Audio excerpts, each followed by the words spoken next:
Director महकमा सेहत श्रीनिवास राव ने इस बात का ऐलान किया है कि रियासत तेलंगाना कोरोना की तीसरी लहर का सामना करने के लिए पूरी तरह तैयार है।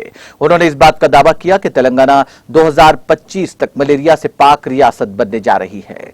श्रीनिवास राव ने कहा कि ताहाल 56% वैक्सीन रियासत तेलंगाना में दी गई। उन्होंने कहा कि मुल्क की कोई रियासत तीसरी लहर के लिए तैयार नहीं है, जबकि तेलंगाना रियासत इस मामले में पूरी तरह तैयार है। पहली खुराक जीएचएस रेंज के अंदर 100% मुकम्मल है। वैक्सीन की 12 लाख खुराकें अब भी दस्तयाब हैं। मुल्क ने डेल्टा की शक्ल कबूल कर लिया है।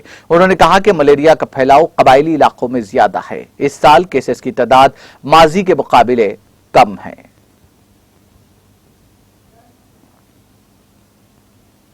अभी तेलंगाना राष्ट्र में जीएचएमसी में जो भी कोविड का माहौल है, सिचुएशन है, पूरा कंट्रोल में आ गए। अभी बारिश के वजह से और वो जो सीज़न अभी थोड़ा चेंज हुआ उसके वजह से ये मस्किटोज़ के तरफ से जो डिसीज़ आते, स्पेशली मलेरिया, डेंगू, अभी राष्ट्र में कुछ डिस्ट्रिक्ट्स में इंक्रीज़ हो रहे हैं एंड स्पेशली जीएचएमसी का एरिया में जो भी केसेस रिपोर्ट हो रहे हैं राष्ट्र में, उसमें 50% तक पूरा जीएचएमसी में आ रहे हैं।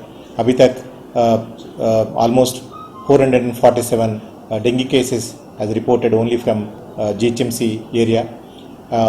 सो इसके हिसाब से पब्लिक को थोड़ा कॉशन लेना पड़ता एंड स्पेशली मस्किटोज़, अभी आपका घर में और आपका सराउंडिंग एरियाज में मस्किटोज़ डेवलप ना होने के लिए आप पूरा कुछ एक्शंस आपको लेने का है। इसमें मेनली क्या है